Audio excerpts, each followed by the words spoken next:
Welcome to Talking Giants presented by Draftkings. I'm your host, Bobby Skinner, here with my co-host, Justin Pennick. Got their running backs. We're previewing the running back draft spot. We're going to do a redraft of pick 36 from last year. And we're going to talk about Russ Calloway. But Justin, I'm asking you how you're doing, even though realizing that we realize that we have to start doing the draft portion first and then putting it on the second episode part of the episode, even though we already recorded first, and it always screws me up that now that we're restarting it. Like this is the only time of the year we do this. And the listeners probably have no idea what's going on too, because I probably just confused them. Yeah, that's a lot. So simplified version of that draft episodes. So these episodes aren't an hour and a half long, like last week's was, like last Friday. We record the second part of the show where we preview the draft position first, and then we record the intro to see how long we can go. Bobby Skinner, I'm okay. I'm okay. Some things going on. I'm okay. Brain is disheveled. Have off from work this week, which is kind of nice. So, Giants, there's a lot of Giants news to get to. A lot of Giants news. Yep. Before we get into that, Justin, this episode was brought to us by Dan Coveo. May have already said his name. I don't care. Dan Covey. You got Emmett Dean. He's actually known best for his sausage. His uncle's famous sausage. Jimmy. Yeah, James Dean. Joe Wasserbach. Joe washes your back. How about that? And then Aaron Peck.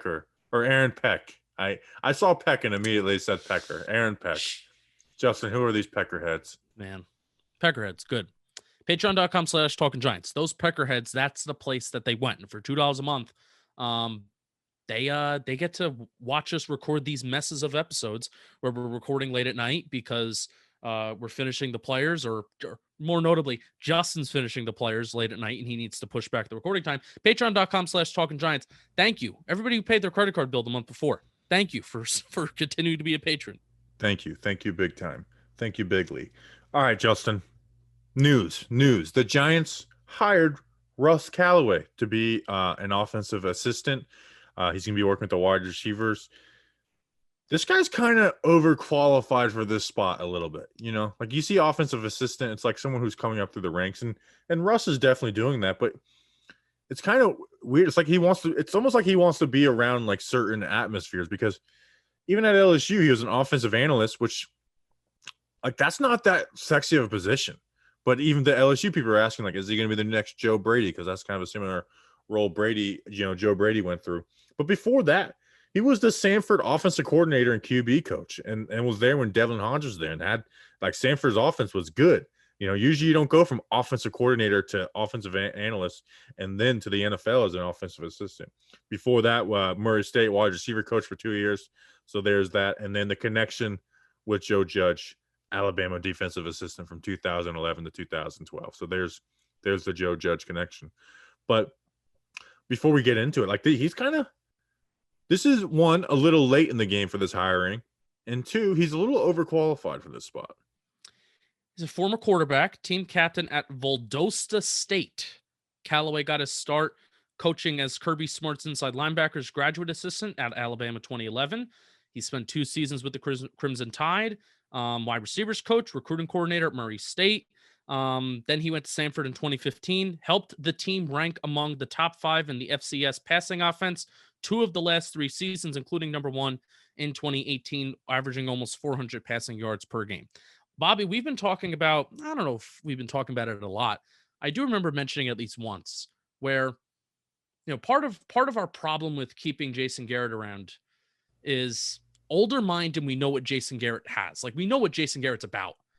At least bringing in a younger mind and an innovative mind. I feel like everybody that's under the age of 40 is an innovative mind simply because they're young. But I would like to think that this guy actually is. Now, apparently he's going to be just teaming up and coaching with the wide receivers. He's not going to be, maybe like Freddie Kitchens, where Freddie Kitchens may actually have some substantial input into the game plan and maybe the play calling. But I'd like to think that this guy, he is 34 years old. I would like to hope that the Giants can maybe keep him around and coach him up, form him, groom him up to maybe even take over as play caller one day if they see fit, because clearly he's had success before and he's had success throwing the ball, which I like. Yeah, and I think this move got a little overreacted to, where it's like, oh, this is guy's meant to be the replacement of Jason Garrett. It's like, no, he's the replacement of Stephen Brown. That's where you could read into it. Stephen Brown, who came over from Dallas with Jason Garrett, he didn't return. We don't know what exactly happened. There was no like he got fired or anything. It's just he was no longer on the coaching roster. So the loss of Stephen Brown, he becomes like that, kind of filled that role. I'm not saying he's filling that same role, but like this is a kind of a normal job, these offensive assistants. But he's being paired with Tyke Tolbert, who was not a Joe Judge guy. He was maybe the only position coach retained by special teams coordinator McGahee. Yeah, McGahee is the coordinator, and then Tolbert's the only position coach retained. So working with them, and people talk about the red zone, and I saw people talking about him in the red zone. That's what I noticed. I went and watched Sanford versus FSU when he was the offensive coordinator, and when they got in the red zone, they were throwing the ball into the end zone. They were trying to get 6. They realized the importance of being down there, and they weren't trying to get 5 yards and chip their way into the end zone. They were trying to throw the ball into the end zone, and that's something that me and you kind of hated about Jason Garrett. It's like we get down to the red zone, we're not throwing the ball into there. No, and that's how Daniel Jones went from a guy on pace to set the rookie touchdown record to a guy whose touchdown numbers were like worse than the league on a per game rate. And that's also why Wayne Gallman had a pretty solid touchdown total by the end of the year, because there would be some times, even when the Giants would go for it on 4th down inside the 5-yard line, Wayne Gallman would just have 4 rushing attempts. And at times it's kind of like, all right, if we're going to go for it on 4th down, just run the ball 4 times. Odds are if you're within 3 yards, you're going to get in, just by falling forward. But yeah, definitely passing league, bringing in this guy who is 33, 34, and we don't know a ton about him, but we know that he's young, and we know that the teams and the offenses that he's worked with before in the past have been successful, and particularly have been successful with scoring points and throwing the ball. What were the Giants not successful in last year? They were not successful with throwing the ball and scoring points. And I like this. I like that this move was made. Yeah, me too. Can I mention the thing that I'm going to mention? What are you going to mention? I'm going to mention that he has bad haircut. How dare you? I like his hair. He just will not be a successful coach unless he gets a better haircut. That's a style. That's a QB like style right there. I know he's not a QB. Shocked. I was shocked to see that he was 33 years old, because he looks 45 with that haircut. It's a style. Football coaches aren't real people. Like people, you have to realize, like, they're not real people. You know what? Stop. I want to stop this, because Joe Judge is a real person who likes to do things outside of football, who has a family, and he's like a good father. He hates golf, and that makes him like a somewhat average human being, because you also hate golf, Bobby Skinner. Ooh, bad for Draftkings. They're not listening to the beginning part of the show. Spoiler alert. We have a golf read for Draftkings in a little bit, so stay tuned for that. It's like they're just messing with us at this point. Every ad read we get, it's like, are you messing with me? No, but no, in all seriousness, like Joe Judge, we love that he's a people person. Ben McAdoo was like, he was one of those crazy, like, I don't want to say psycho is a strong word, but psycho football people. Like, he just didn't do anything but football. LPG gave us like the tip that he was like really fun with his players, and he was like good with his guys, I guess, behind closed doors. So maybe he's a good family man too. Pat Shurmur, same thing. Like, we're just like weird dudes. Joe Judge is not that. So it's not everybody, Bobby. It's not everybody. Maybe assistant coaches. How about that? Sure. So yeah. Where you can like do the Jason Garrett, like, it's like, okay, Stephen Brown leaves, which was like nobody talked about because Stephen Brown wasn't anybody of note. 99% of people didn't know he was a real person until he got COVID in week 17. But it's interesting, offensive assistant coming in, and this is a little late in the game for that too, which is pretty interesting. Like, what from the end of LSU's season to now made him want to change his spot up? We believe in Joe Judge. I wonder where was he this past week? I made a bleeding blue tweet. Was this offensive? I hate those type of things. Yes. Father, Son, Holy Spirit. It's like the only thing that does offend me is those. I know. That's why I'm asking. Bill Parcells on the left for Father, Joe Judge in the middle for Son, and then Holy Spirit is Tom Coughlin. That's like the only things I won't joke about is that. Like, you can joke about anything else, and I just like, Like, I will refuse to press like on those tweets. All right, Justin, time for the redraft. Time for the redraft. What we're doing, just a way to kind of look at the draft and also realize, like, don't get caught up in draft rankings. Like, okay, today I watched a player who everybody was saying we can get in the second round. I'm like, oh, we don't need to do this because we get in the second round. And I watched said player today, Justin, and I hate him. I hate him so much. I think he's I don't hate him as a person, but I think he's a horrible player. I think 3 years from now we'll look back and be like, this guy was taken in the second round or the third round or whatever. Like, this guy isn't even a third round pick for me. Wyatt Davis out of Ohio State, I think he's horrible. Everyone's been saying, like, oh, we don't need to draft Rashawn Slater because Wyatt Davis. So and not every player I go into watching their film with, like, all right, this is a good player to make a breakdown of. So I timestamp plays. 3 plays in, I was like, oh, I'm not breaking down this player. Anyways, so last week we redrafted the 4th overall pick, and we revisited what we did in our mocks. So I stayed with Andrew Thomas. If you want to go listen to it, go listen to it. Justin did a ballsy pick, but I think he got, probably the best player, and Justin Jefferson. Like, he went and got Justin Jefferson. Now you have a huge hole with the offensive line right now, which maybe you'll get later in the round. I know there's an offensive lineman on my mind later in this draft, which you'll probably hear on Friday.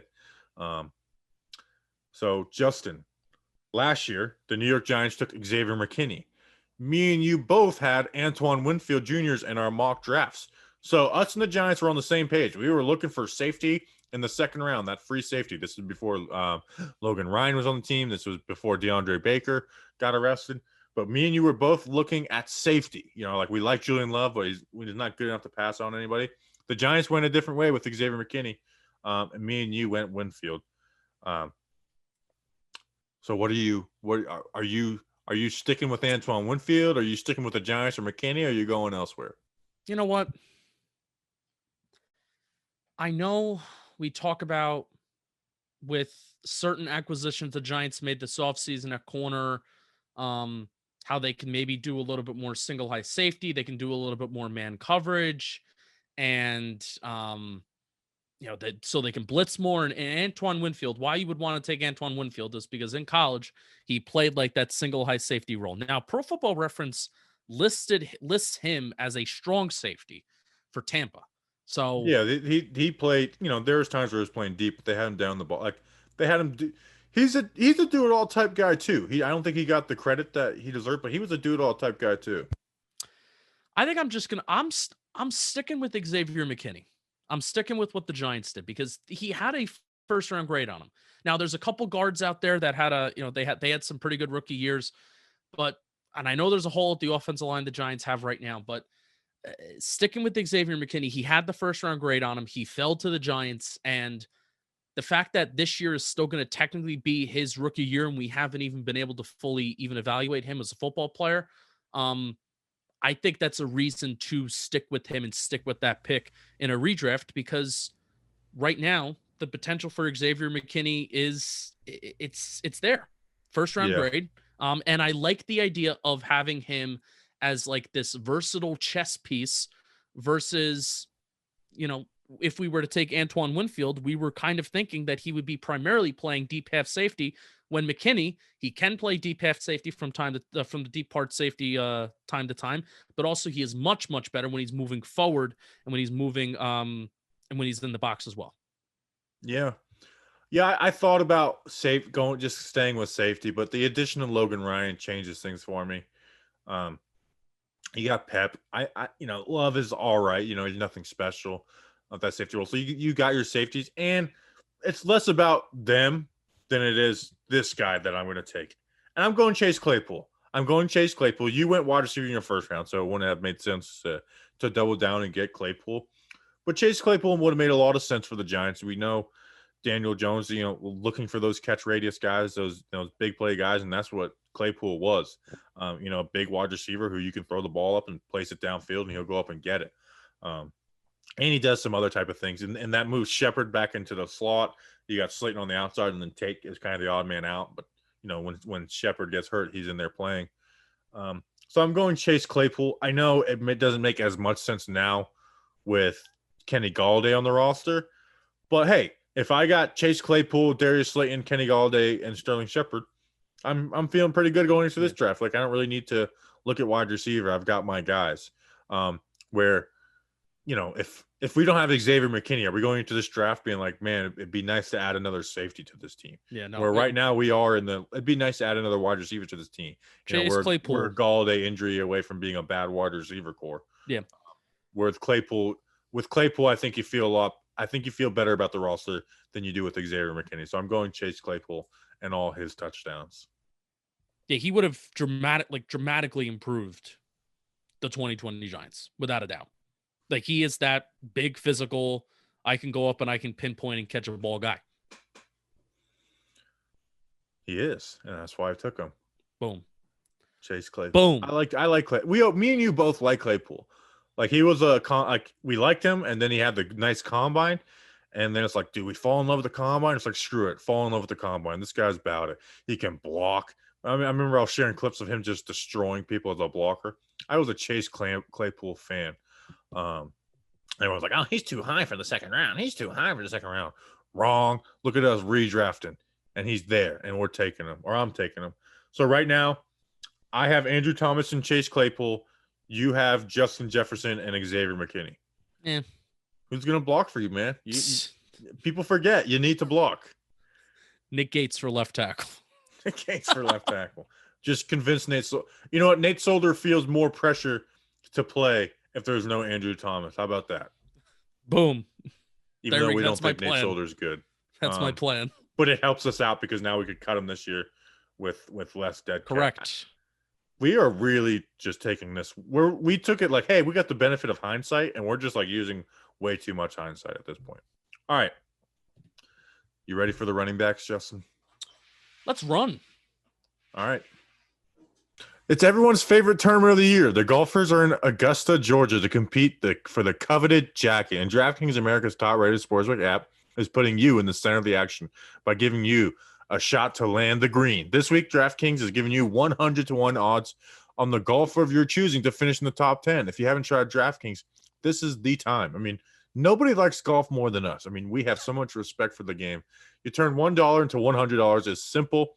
Pick any golfer from this weekend's tournament, and they finish in the top 10. You cash $100.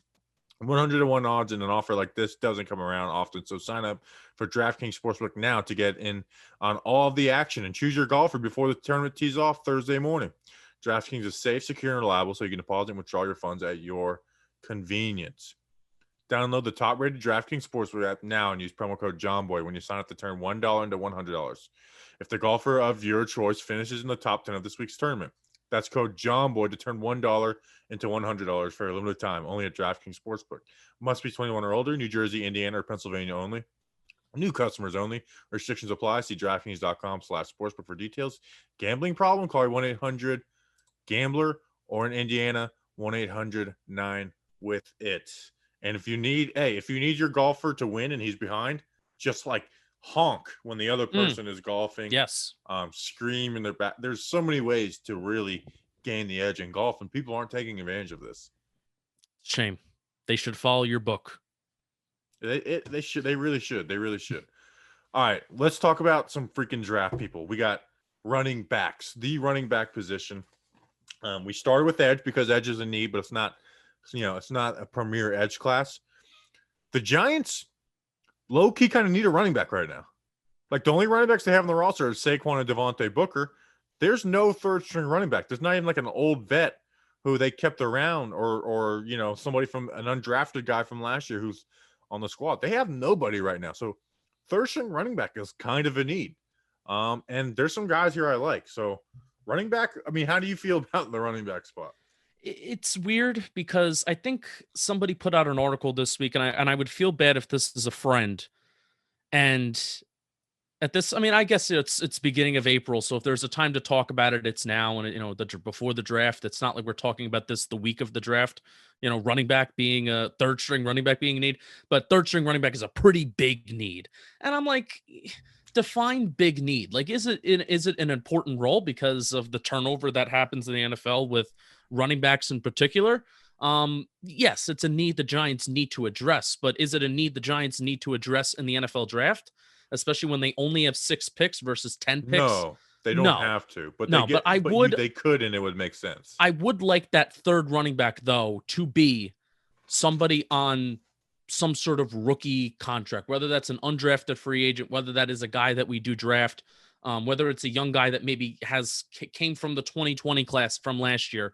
I would like that third string running back spot to be filled by somebody who is relatively younger that we can somewhat invest in, but not invest in highly with like a lot of resources, like, a third round pick, fourth round pick, et cetera, et cetera. Yeah, for me, the goal is either 6th-round pick or undrafted free agent. 6th-round pick or undrafted free agent. We got 2 6-rounders that are an undrafted free agent. But you know what? They may spend a 4th round too, and if there's a guy they like, we'll see. And Justin, the guy I'm going to start off with is someone who would fall in that 4th round range. He's probably like the top rated guy on my list, where the rest are more like, hey, these guys could fall. Khalil Herbert, running back out of Virginia Tech, 5'8", 204 pounds. He was down at the Senior Bowl, and I really liked him down at the Senior Bowl, Justin. I think he's got an elite vision, finding holes and cutbacks. A lot of running backs, they come into the league and they just don't have vision. They're go, go, go. And sometimes you can work with those guys. Herbert has that though. And he's got good patience that can lead to big plays. Big plays aren't always going to be, Saquon juking 3 people or having that one big tackle, broken tackle, where he's not really going to break those tackles in the open field, but he's got that patience. And then he's got the speed that when that hole sets up, go. He really has that type of patience. You put him in the outside zone scheme. He likes to set it up to really push that linebacker to its limit and make that cut off of that plate side linebacker. So I think he'd be best in his zone scheme. And we do think the Giants want to implement some more, inside zone, outside zone. That was, we heard that, they wanted to do more of that with Saquon, and then he got hurt. And he's got the cuts to get upfield. He doesn't get much receiving yards, but Justin, in his stats in 2020 had almost 1,200 yards on 7.6 yards per carry, only 10 catches, but he did turn his catches into some yards, 17.9 yards per catch. And he was actually a transfer from Kansas, who I know there's a guy on your list who's from Kansas. So Khalil Herbert, I think he's the top rated on my list. Yeah, kind of 5'9", kind of a sneaky good size, especially if a guy's 5'9" and he's not under 180 pounds, like a lot of these smaller backs usually are. Being over 200 pounds, it's kind of a good size, especially for a guy that maybe has some sneaky speed. He apparently even returned kicks. He had one that was called back this year. And out of all the running backs that I haven't looked at a ton of running backs, but out of all the running backs that I've seen, with PFF, yards after contact per attempt, he's had the most out of all the running backs that I've looked at, almost 5 yards, 5 3/4 yards after the contact per attempt, which is not too shabby, Bobby Skinner. Yeah, I didn't know that. So you're teaching me about my guys. All right, so Justin, now you have 3. I like your list. I like your list way more than mine. Like I was putting together my profiles on your guys.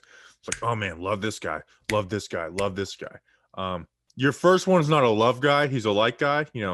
But your 2 and 3 are gotta have it's for me. So who is first on your list? That's big. That's big. All right. So you want to know what's funny about the way that I decided my list? I don't know how I decided Elijah Mitchell, which Elijah Mitchell from Louisiana is my first running back that I'm going to be looking at. The Raging Cajuns. I think I picked him because he went to Louisiana because of the Rob Sale connection. That may have been how my brain was working. I picked these running backs like a week and a half ago. I can't even remember. Oh yeah, Mitchell was going to make it no matter what, because it's like, hey, we got to talk about the guy with the Rob Sale connection. I think you might have told me to do Elijah. Even Mitchell. if he was horrible, he was going to be on one of our lists. Yeah. So Rob Sale connection, but the rest of the guys on my list, here's how I decided my list, Bobby Skinner. There's one guy who has the same name as a Giants legend, former Super Bowl MVP. There's 2 guys on here that have really funny names, and there's one guy on here who's really big. That's how I picked my list, and I'm actually kind of happy with pretty much 50% of my list. Even the fourth guy with the he's really big. I even like him a little bit too. But Elijah Mitchell, 5'10", 215 pounds, and that's from the Senior Bowl, Bobby. I know how you like to get on me about my heights and weights. I got that from the Senior Bowl. So 5'10", 215 pounds, Elijah Mitchell, Louisiana, Raging Cajuns. We're big Raging Cajun fans. In 2019, he had 198 attempts, almost 1,200 yards. 2020, he had 141 attempts, 878 yards. My plus category, 42 rushing touchdowns, 5 receiving touchdowns in 41 career games. That's a lot. That's a lot of production. And he averaged over 6 yards per carry, 4 yards after contact per carry. Impressive stuff in the advanced numbers of yards after contact. It basically speaks for itself. Solid burst for his size and fancy footwork. 215 pounds. That's not a huge back, but also it's not a small back, and he's got some pretty good burst for his size. My plus category, he runs tough. He falls forward. He keeps his feet churning. He fights hard to get out of tackles in some one-on-one situations. He's kind of your average running back. He's not, he's kind of that average size, not an above average size. He's a good size, not too small. Probably on the little bit of the thicker size. It's not a bad thing, but he's your average running back, and I like that. Rob Sale connection, and I put in my notes. Rob Sale connection. So if we get this guy somehow, it means that Rob Sale really likes him, means that the Giants front office, they really like him. And that's a good thing. Solid pass catcher coming out of the backfield too. Saw some plays where he had to adjust to a short thrown ball, and he showed some good flexibility. He was able to keep his feet under him to get some yards after the catch. My minus category, while this can also be seen as a plus, because odds are he's not going to be getting a ton of carries as a backup. He has a lot of carries. He has 527 career attempts throughout his college career, which is a lot of miles under the legs. But if you're a backup running back, that may negate in the NFL. It's not like he's going to be a number one to start. Raging Cajuns have also produced some top quality offensive linemen while not facing a lot of top quality competition. So that could be a -2. If the Giants take him, I'm happy because it means the Giants believe in him. Overall, he is a love it player. I love him. I do. Not a gotta have it. I love him. Like I said, we're going to put him on this list regardless because of the Rob Sale connection. He's more than the Rob Sale connection, like you said, for all the reasons you said. I think his vision is like A1. Yep. He's a very smart player, which makes me a little more excited about Rob Sale than it does him, because it's like, man, Billy Napier's got himself a nice little coaching staff down there. Another guy where he's not going to break a ton of tackles, but he's not going to waste any time either. He's going to make the right read and go. A little behind the scenes of how I look at these running backs. Every single carry, when he receives that handoff, I press pause and I see what lane is open right now and what lane might open up. And Elijah Mitchell always seemed to diagnose that really well and do it quickly. So helps when you fall forward too. You automatically get half a yard and a whole other yard to fall forward. But we're talking about yards after contact, guys. Well, that's who's next on my list. This guy's had the most yards after contact in the college football the last 2 years. Buffalo running back Jaret Patterson, 5'7", 795 pounds, so he is small. Over 1,000 yards the last 3 seasons at Buffalo. I mean, he had over 1,000 yards this past season in 6 games played. 7.6 yards per carry. A ton of touchdowns, 19 touchdowns, 14 touchdowns. Over 4,000 scrimmage yards in 3 years at Buffalo. And I mentioned the yak, 1,789 yak yards in 2 years. In 2 years, some guys on these lists didn't even get that many yards at all in here. He got those in 2 years, just yards after contact yards. Feet never stop moving. I think he might be my favorite guy on here, where I think Khalil might be the best. Jaret Patterson might be my favorite guy on my list. His feet never stop moving. He will get every yard. For a guy that plays that small, he gets every single yard possible. He's not getting yards after contact by juking a guy. He's running through dudes. Like it's whether it's spinning out of tackles to get an extra 2-3 yards, he gets those. Not afraid of contact. Like I said, small frame, just not afraid of contact. You see those type of yards and you see that size and like, this is the guy who bounces every play. This is the guy who bounces every play. That's not what he does. I think he's very patient. His vision is, man, when I was just saying I do the pause thing. Yep. And I'd be like, oh, there's the hole. There's where he needs to hit. He want to hit it, and then the play would develop, but he'd be patient, and then a D lineman would jump into the other gap, and then boom, there's he goes. So, I think this guy might be the most underrated back in the NFL in the draft. When I look at what rankings are, I think Jaret Patterson might be the most underrated. Let's his block set up. Doesn't have great speed, but it's not. He's not slow either. Good agility, power in his jump cuts. Bad blocker, very bad blocker though. So that's where the size shows up, is in his blocking. He forced 46 missed tackles in 2020, which was 7th in the country, and he had 16 rushing attempts of 15 plus yards, which was 9th in the country. So even though he doesn't have that top end speed, makes up for it. When in the ability the capability was to produce those explosive plays. And also, there's not really a better stat that a running back can have that proves individual performance than missed tackles and the yards after the contact as well. So good for Patterson there. Choo. Never mind. Go ahead. I was going to do a song line and it didn't make any sense. No. None at all. You know who is fun, and I would love to even write a song about him. Pooka Williams. 5'9", 175 pounds. This is one of the two guys on my list that has a funny name that I'm gonna talk about.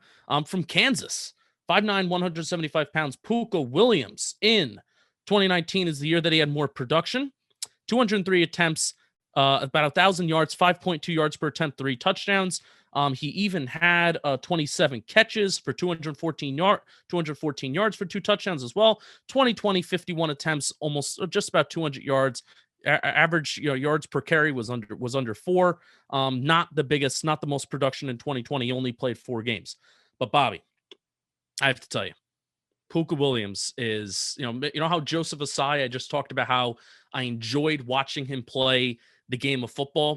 I was almost like at a loss of words to describe how he was as a player. Pooka Williams is the same thing. I just enjoyed watching him play the game of football. He has insane elusiveness, insane burst. He only seems to get faster and faster, even when he is cutting and shifting. As the play is going, he only seems to get faster. Do yourself a favor. Go and watch Pooka against Texas in 2019. You will not be disappointed. That game within itself can work as a highlight tape for him. Big plays where he just runs in and out of all around the entire defense. Even when he gets close, even when it's like short yardage opportunities, or even when he only gains a couple yards, he's making something out of nothing.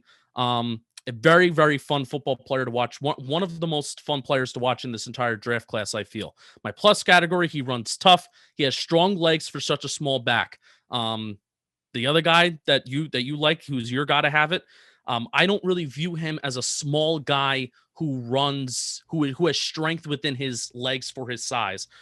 Pooka Williams, I feel like for his size, he has strength in his legs relatively, like, for how small he is. A lot of experience as a pass catcher, only 1 drop in his career. He is definitely a guy you want to get out towards the sideline versus rely on him going to the tackles. And he also averaged 24.6 yards per kickoff return in his college career. You don't want to rely on Pooka Williams between the tackles.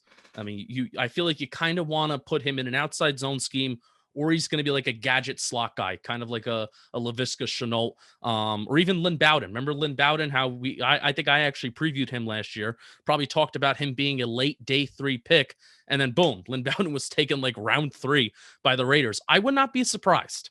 If Pooka Williams is taken a lot earlier than we expect. All these guys that we're looking at are day 3 picks. They're going to be like 6th-round picks. They may even go undrafted. I think somebody who, like a coaching staff that trusts that they can use this guy and they can get him out into space, and maybe they like to do outside zone, they're going to take this guy and they're going to get an explosive football player, a guy that can outrun anybody on the football field. He's a gotta have it player for me, Bobby. I like it.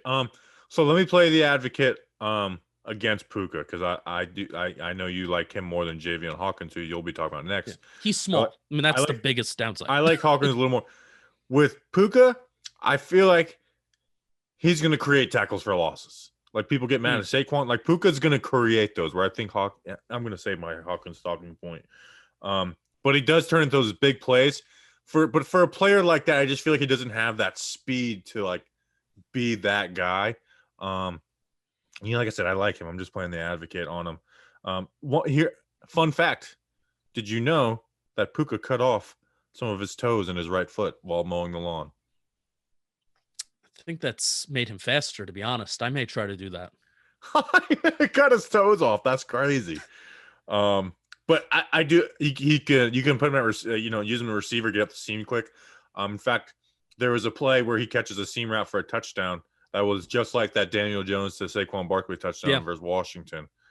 So you can actually use him as a receiver. So I do like the Pook man. I like the Pook man. All right, next on the list. This guy is probably polar opposite. Rhamondre Stevenson, running back out of Oklahoma. Danny loves this guy. 5'11", 227 pounds at the Senior Bowl. 2020 had 101 carries, 665 yards, 7 touchdowns, 6.6 yards per catch. 18 catches, 211 yards, not bad. And then in 2019, 64 carries, 515 yards, 6 touchdowns, 8 yards per carry. So he doesn't have a lot of tread on his tires, which is important because he's a big bruising back. He is a bruiser. He is going to win with his size and by running guys over. And what I like about him is he knows that. He knows that. He's going to run through you. Like that is his goal in his plays is to run through you. He's going to run through you. That is his goal. The downside of that though is he doesn't have great vision or patience. Like if a gap closes, he's not going to bounce it into the open gap. So it's kind of like the good and bad of Rhamondre Stevenson is the same thing, where it's like, hey, he knows where he's supposed to be. He's going to hit it hard. But when a play doesn't go as scripted, a play where he could maybe get 5 yards, he's going to get like 2 or 3, which there's value in a type of back like that. But he also could get better with that. I'm not going to juke anybody in the open field, and it's not because he can't. It's because he just doesn't even try. Like in the open field, I'm going in a straight line and I'm going until I'm done. But because of that type of stuff, he always falls forward. He's a guy that's always going to fall forward. So Rhamondre is a guy who could make sense for the Giants. If it's like, hey, we want a third string running back to be the guy, like right now we have, Devontae Booker, who's not going to be the pounded down your throat guy. Saquon Barkley is obviously not that. Rhamondre could make sense. He's like, I'm going to be the guy that just pounds it down your throat. And Danny King's a big fan of Rhamondre. It's strange to see how the yards after contact per attempt is 3.9. It is under 4.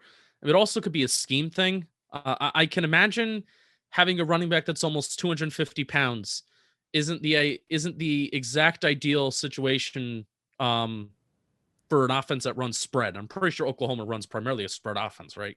Yeah, and also part of that is like he's not going to be the guy that breaks a tackle and then gets an extra 50 yards. Where your next guy, Pooka, like those guys can do that. Where his yards after contact is more consistent, but it's not like big play yards after contact. We've been teasing it long enough.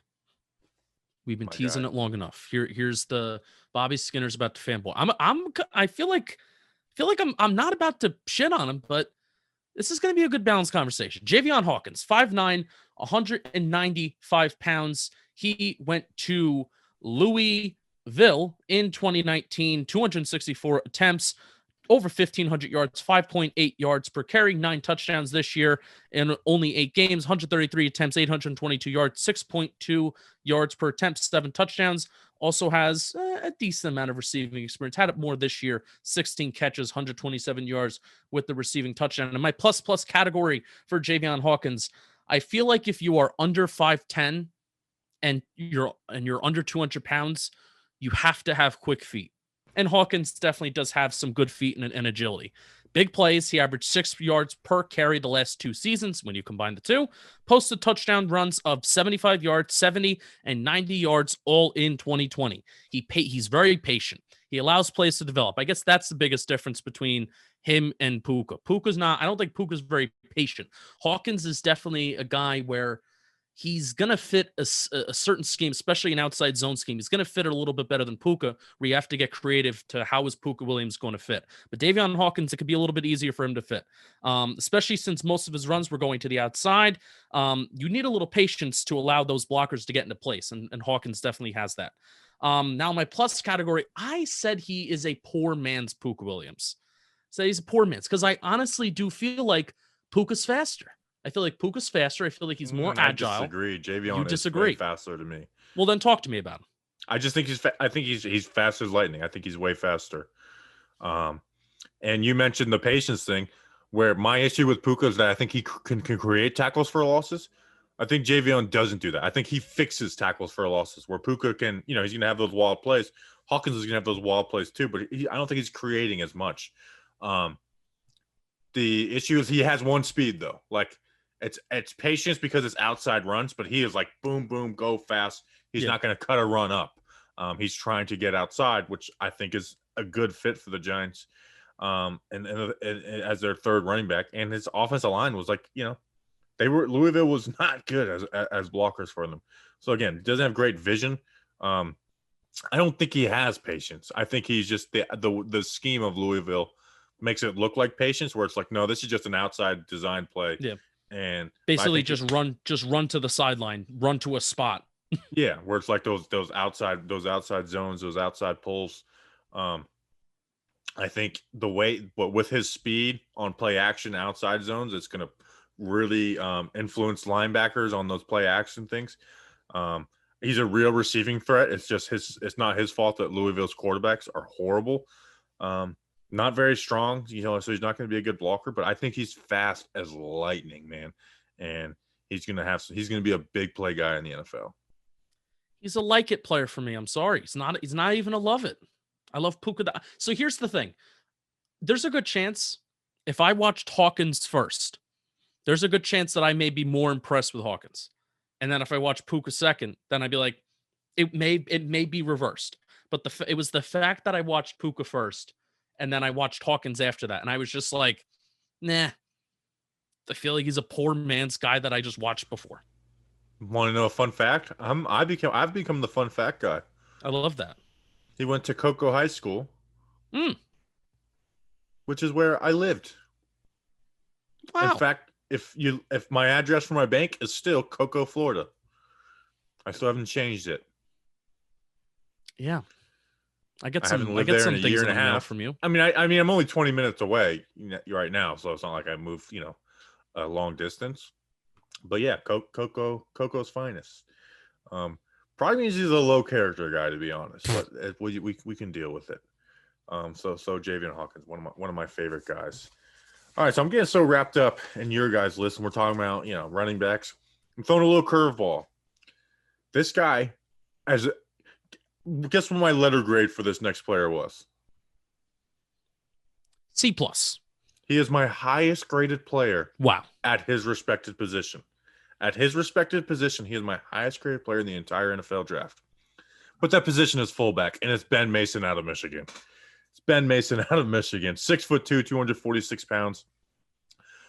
I love this guy. I think he's going to come in and immediately be a top 3 fullback in the NFL.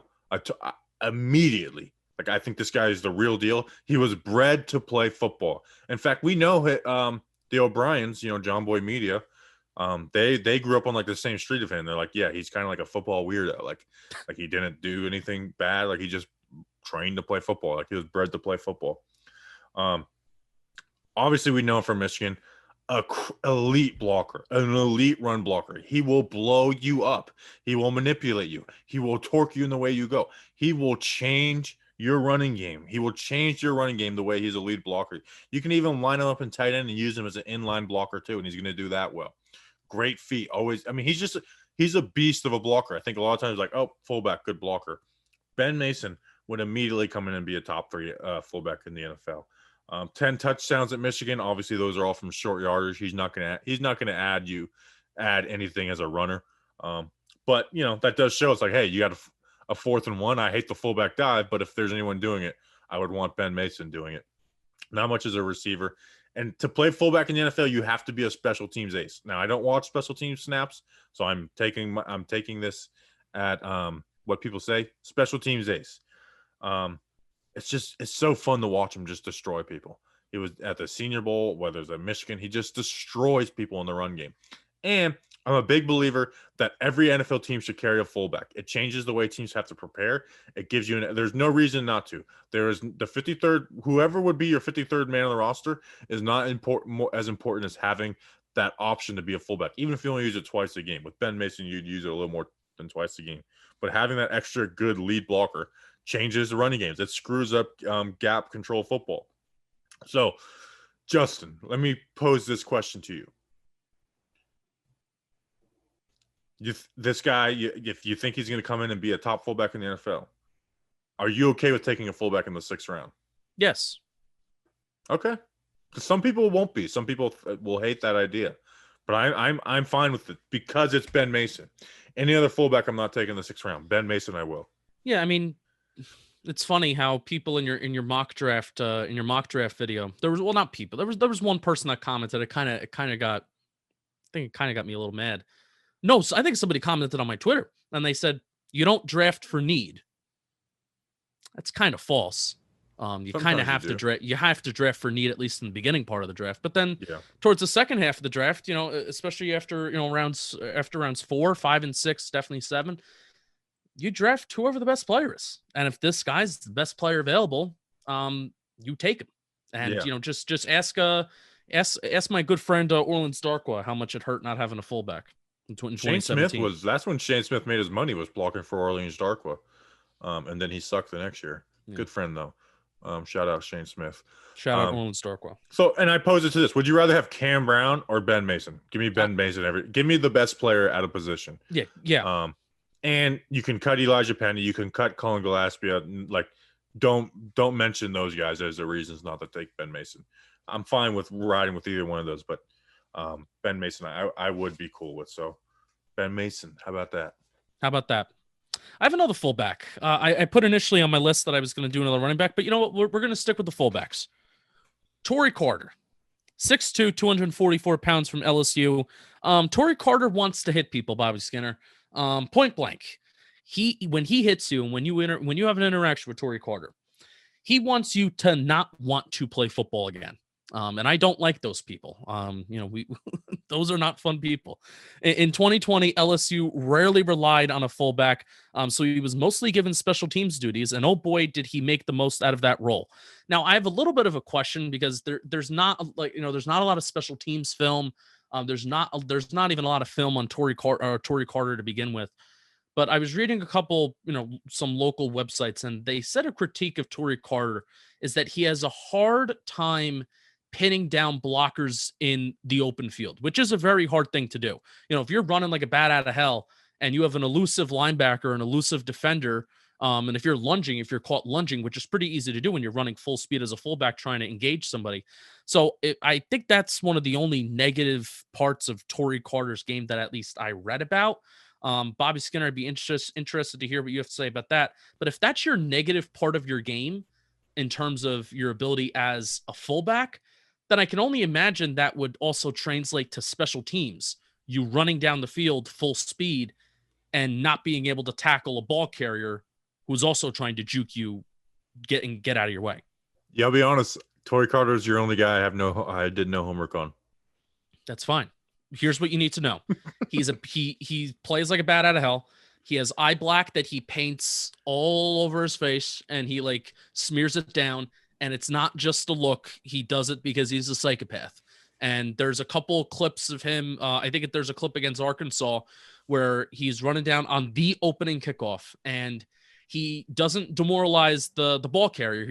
He just head-on-head collision too, by the way. Like he does what they teach you to not do. He led with the crown of his helmet and he just destroyed the lead blocker. So, I mean, it helped somebody else make the tackle, but he's a nut job. You know what? Speaking of nut jobs, Justin. Oh, speaking of nut jobs, Bobby Skinner. With the first pick of the 2021 men's grooming draft, the Ball Saxonville Saguars, get it? Jacksonville Jaguars. Boss Saxonville Saguars. Select Manscaped, the team's leader in below the waist grooming. Looks like Mel Kiper gave this an A+ grade because the pick is a major upgrade for that Bush defense. This is funny. For all my NFL draft fans, we have an exclusive 20% off promo code Giants at manscaped.com, including even free shipping. 20% off and free shipping, manscaped.com when you use promo code Giants. Bobby Skinner, I did a 40-yard dash pro day. I did it in New Jersey on a blue football field, and I ran a 4.32, and the video was sponsored by Manscaped, so thank you, Manscaped. You want to know why I ran that 4.32? Why? Because I shaved my balls before with the Lawnmower 3.0. That's why. Did you shave? Did you mow the lawn? Hey, here's something. Sure. Pooka Williams, if he was mowing his lawn with the Lawnmower 4.0, he wouldn't have cut his toes off because it's nick free. Well, the Lawnmower 4.0 hasn't come out yet. You leaked it. Nick free. They Nick suck. All right, go Nets. Geez. Well, go Big Five. Go Nets. Use promo code Giants for manscaped.com. Any of your products. Thank you, Manscaped, for being wonderful. Very good. Very nice. All right, Justin. Next on my list, I told you I'm the trivia guy. I have taken over the trivia role in this show. Justin, what player in the NFL draft was teammates with both of the New York Giants' last first-round picks, and Andrew Thomas and Daniel Jones? I don't know. Duke running back Deon Jackson, running back out of Duke. Now, I definitely took him because he's a Duke player. 5'11", 218 pounds. Best year was with Daniel Jones in 2018, which was 2 years, which was, now his sophomore year. That was his best season as a Duke Blue Devil, where he had 847 rushing yards on 5.3 yards per carry. He had 26 catches for 253 yards and 2 touchdowns, which was his best receiving year. Had an 1,100 scrimmage yards with Daniel Jones, where he didn't have 1,000 after that, with Quentin Harris or Chase Bryce as his QB. And Duke played 11 games this year, so it's not like they got affected crazy by COVID. Could be a good receiving back. But like, you can put him out wide as wide receiver. You can line up in the slot outside. They did that stuff with him, with Daniel Jones. But what was Daniel Jones' biggest issue at Duke, Justin? His not very good skill position players around him. The drops. He has on 87 career targets, he has 9 drops. That's really bad. And 11 fumbles. So he's not very careful with the ball at all. As far as a runner, he's got good speed in the open field. I want to bring up his pro day 40 time, which was 4.32, but it's like, you know what? Pro day 40 times aren't real. I also ran a 4.32. Oh, that's true. So you and Deon Jackson, can you catch the ball? Yes, I can. If you put a drink in my left hand at MetLife Stadium parking lot K12, I can catch anything with my right hand. So he hits the hole hard. So good for him on that. He's not going to do anything outside the scheme as a runner. Can be kind of easy to bring down at times. But unlike a lot of these guys, he's taking snaps out wide in that slot. And if there was one guy on this list where it's like, he reminds me the most of Dion Lewis, who the Giants valued, Deon Jackson would be it. So maybe we can reunite the gang of Daniel Jones and Deon Jackson. They have the same first name too. Coincidence? I think not. No, they don't. His Deon, not Daniel Jackson. No, Deon and Deon. Oh, that's true. I didn't think about that. How about that? I didn't realize Andrew Thomas was his teammate in high school until he quote tweeted him. I was like, oh wow. I was like, is Andrew Thomas down with Duke gang? I was like, no, they went to the Pace Academy in Georgia. It's a small world after all. Next on my list, Chuba Hubbard, another guy with a funny name. I think it's Chuba. Nope, I'm calling him Chuba because it sounds more inappropriate when you call him Chuba. Chuba Hubba. Could be Chuba, and I apologize to Mr. Hubbard. I'm gonna call him Mr. Hubbard. That's fun. 6 foot, 208 pounds. Oklahoma State. Oklahoma State is they were really, really bad this year. At least I watched them against Oklahoma. They were bad. Bad quarterback, bad offensive line. It was They just have bad. Tevin Jenkins, who I love, but yeah, the rest of our line was bad. And they have Yeah. Tylen Wallace, a good wide receiver. So it's like they had that big three, and they just suck. My plus plus. Oklahoma State was better than you're giving them credit for. You just watched them versus Oklahoma. I watched a bad game. My plus category, Mr. Hubbard is patient, but he also runs with a pretty good tempo and pace. His vision is probably his biggest plus. Good feel for running between the tackles, which can be a challenge when so many schools are running the spread. Efficiency. Something I like out of a backup running back. Smooth is probably the best word to describe his play. My plus category is 2019 season was bananas from a usage and a production standpoint. Over 2,000 yards. Clearly, the offensive line play was down this year, and their QB was horrible, like I said. Over 3 seasons, he has a lot of experience as a pass catcher. Rarely will do what Pooka or Hawkins will do in terms of improvising and rushing all, running around, and he's going to be efficient. He's going to go north and south. He's not going to bounce carries outside. That's the phrase I was looking for. My minus category, just like your last guy, Bobby, 5 fumbles in 2019 and 2 more in 2020. Has a little bit of a fumbling problem. Something you don't want your backup running back to do if he ever does get an opportunity for a carry, because then everybody will want him to be perished from the earth. Led the nation in carries in 2019 with 328. I always put that as a minus because I just don't like running backs with a lot of miles on their legs. Not the strongest runner, not always falling forward. He's an average back. I like him. On my like it, love it, gotta have it scale. I hate doing player comparisons, but you know who he is? I only do player comparisons when it's actually a Giants player. Sure. He is Wayne Gallman. He is Wayne Gallman to me because I think he's overrated. One, the fumbles. Wayne Gallman has issues with fumbles. And you mentioned vision, and I was like, at first watching him, I was like, his vision is good. I was like, you know what? His vision really isn't that good. He's just looking to cut up every play. And on that outside zone Oklahoma State would run, he was just pressing that one linebacker and waiting until he could cut up, and then the O-line would do a decent job. So he's just always looking to cut up, where there'd be times where it's like, man, the blocks are setting up on a design outside run. You could get 50 yards on this, but you got 8 because you cut up way too early. So that's why, and you mentioned the fumbles. Okay, blocker. He's not going to take a tackle for a loss, which is a good thing. That's the thing we like most about Wayne Gallman. But he is Wayne Gallman, and I don't mean that in a flattering way.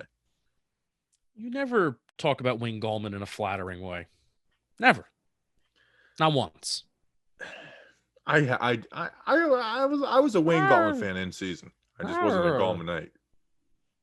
Efficiency. That's what Mr. Hubbard is. Yeah, he's efficient. Like Wayne Gallman, he's efficient. So, yeah. So like I said, like one of my bullet points is like start out liking his vision, and then it went down. Like it was just like, oh, he's just doing the same thing over and over again. It's not really great vision, because it's like whenever a play opens up outside, he never takes it. He's just getting the for sure yards instead of taking a chance and making a big play. So, all right, Justin, we're gonna do 1 minute. These last 2 guys, you got 1 minute to explain them. No back and forth conversation. No. Trace. Okay, I'm putting 40, 30. All right. Trey Sermon, running back of Ohio State, 6 foot, 215 pounds. You all know him from the Clemson semifinal game, and then he got hurt in the national championship versus Alabama. And 2020, after transferring from Oklahoma, 116 carries, 870 yards, 4 touchdowns, 7.5 yards per carry. He's worked best in the zone scheme. He is a guy who's going to, press that linebacker, get upfield. Press the linebacker, get upfield. His cuts aren't great. They're very rounded out. But if you're trying to grab him around the legs, he's not going to let you. He's got a strong lower base. He's not going to really juke anybody. His tackles are his way of avoiding tackles is by just running through guys going at his legs, and he's got a mean stiff arm. I think that's his best move, is he has a mean stiff arm in the open field. And I wrote that down, and then I read a scouting report and it said it, so it made me feel good about my thing. Decent speed, good agility with patience. That was 1 minute. Justin, who do you got next? Otis Anderson Jr., 5'11", 174 pounds from UCF, University of Central Florida. Bobby Skinner, I think you told me, he's like, you do know that this guy is being estimated, on big boards, he's ranked as 400th. By my calculations, that is the 12th and a half round. There is only 7 rounds in the NFL draft. He will probably be undrafted. Good math. Special teams experience. He has the special team experience as a punt returner that could help his chances of making a 53-man roster. Caught my eye when I was watching Houston and Peyton Turner. Ton of big plays, nice cuts, and vision, all while being a versatile guy and very much in a rotation of running backs. He lined up as both a receiver and a running back. 91 receptions over 4 years, over 2,000 rushing yards in his career, over 1,000 receiving yards. That's a very, very fun gadget player. No relation to Otis Anderson. Even though he's Otis Anderson Jr., which is crazy. No relation. Otis Anderson did clarify that on Twitter, so I put that in my minus category, that he's not related to Super Bowl 25 MVP. Bobby, he's kind of like a love-it player because I liked him because I was watching somebody else, and then I watched him a little bit more, and I continue to like him. And he has kind of insane stats for being a guy that kind of just did anything and played everywhere. He's versatile. He legit played wide receiver reps. Like when I first started watching his film, I was like, is this the right guy? He's playing wide receiver. They played him at wide receiver. All right. That's an episode. We appreciate you. We'll be back on Friday with the tight ends in the third round of our redraft. Appreciate you guys. See you then. Until then, let's go Big Blue.